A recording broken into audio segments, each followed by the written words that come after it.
Plaçons-nous un instant sur le trône de Dieu le Père.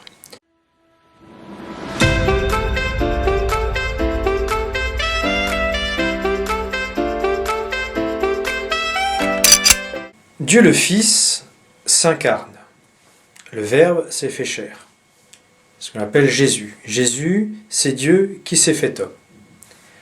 Un disciple de Jésus reçoit le baptême. Un homme reçoit Dieu dans son cœur. Vous voyez que quand on est Dieu le Père, on trouve une certaine ressemblance entre le baptisé et Jésus, entre le chrétien et le Christ. Ainsi, si vous êtes Dieu le Père, eh bien, vous pouvez considérer que le chrétien, de par sa ressemblance avec le Christ, peut être reconnu comme votre enfant. Votre enfant, votre fils, par nature, c'est le Christ, Jésus. Si vous décidez que celui qui lui ressemble peut être reçu, considéré par vous comme étant votre fils, vous l'adoptez.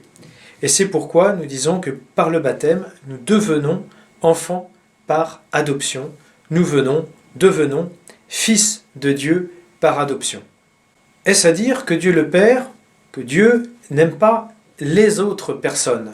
Dieu aime toute personne, Dieu aime ses créatures, mais comme créature. Vous voyez bien qu'il y a un amour plus particulier envers le baptisé.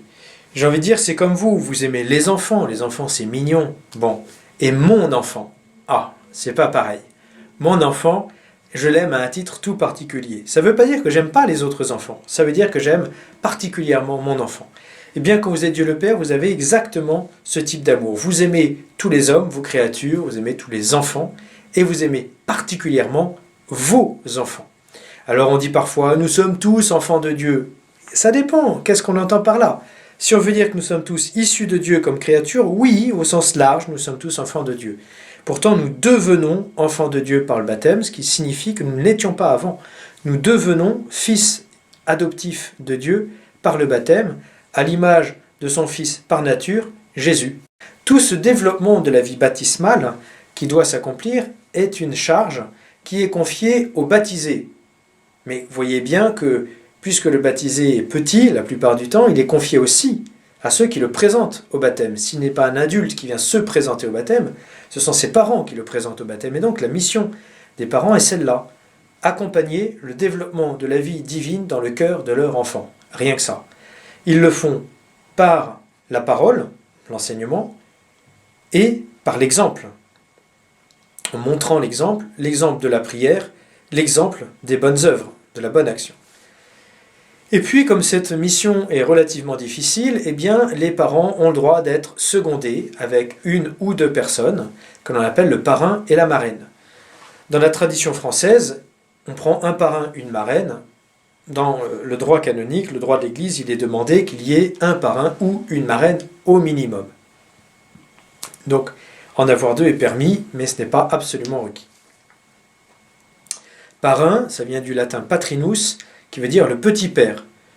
Marraine, ça vient de matrina, qui veut dire la petite mère. Et c'est le diminutif affectif. Mon petit père, ma petite mère. Eh bien, le parrain et la marraine ont donc un lien avec l'enfant, petit père, petite mère de l'enfant.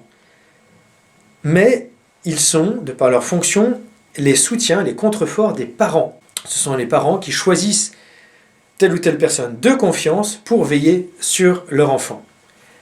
Avant, on disait que les parrains et marraines, c'était même, je crois, dans le droit français, si les parents venaient à décéder, c'était aux parrains et marraines de veiller sur l'enfant, d'éduquer l'enfant plus qu'aux oncles et tantes.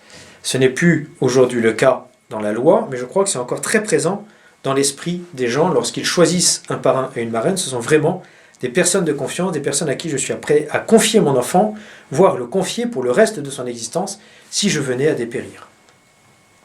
La mission des parrains et des marraines est donc d'aider les parents dans l'éducation de l'enfant. Et pour aider les parents dans l'éducation de l'enfant, il va bien falloir qu'ils créent un lien affectif avec l'enfant, qu'ils deviennent le petit père, la petite mère de l'enfant, puisque nous le savons, nous en avons fait l'expérience nous-mêmes, il y a un âge où nous n'écoutons plus nos parents, et c'est même sain, d'aller écouter à l'extérieur ce qu'ils se disent. On appelle ça l'adolescence. Et à l'adolescence, on ne veut plus écouter ses parents, c'est pas mal. Si on entend la même chose que ce que disent les parents, mais d'une autre façon.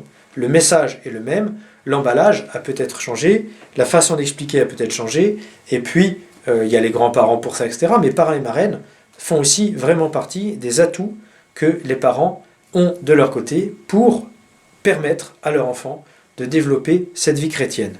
Alors oui, faites des cadeaux à vos filleuls, mais n'hésitez pas surtout à seconder les parents pour être de bons exemples par votre parole, par la prière et par les bonnes œuvres. Ensuite, il y a d'autres personnes qui vont aider les parents. J'ai dit, il y a les grands-parents, il y a les oncles et tantes, puis il y a aussi les curés de paroisse. Le curé de paroisse a pour mission d'avoir le soin, la coura, c'est pour ça que c'est le curé, il a le soin des âmes, des personnes qui lui sont confiées. Et il est demandé au curé de veiller à ce que les baptisés aient un enseignement, et s'ils n'en ont pas un suffisant de la part de leurs parents, de proposer un enseignement qui convienne. Peut-être que je fais aussi mes petites vidéos dans ce but-là, vous permettre d'avoir des outils pour transmettre le mieux possible, en tout cas je vous propose ma méthode, pour pouvoir transmettre ces explications religieuses à votre enfant, mais il y a quelque chose que je ne pourrai jamais faire à la place de votre enfant, c'est prier et agir. Donc vous voyez, moi je fais la partie enseignement, et puis ensuite, eh bien, vous avez vraiment le reste des choses à faire, même si j'essaye aussi d'être exemplaire dans ma prière et dans mes actions. Voilà, à bientôt, Dieu vous garde.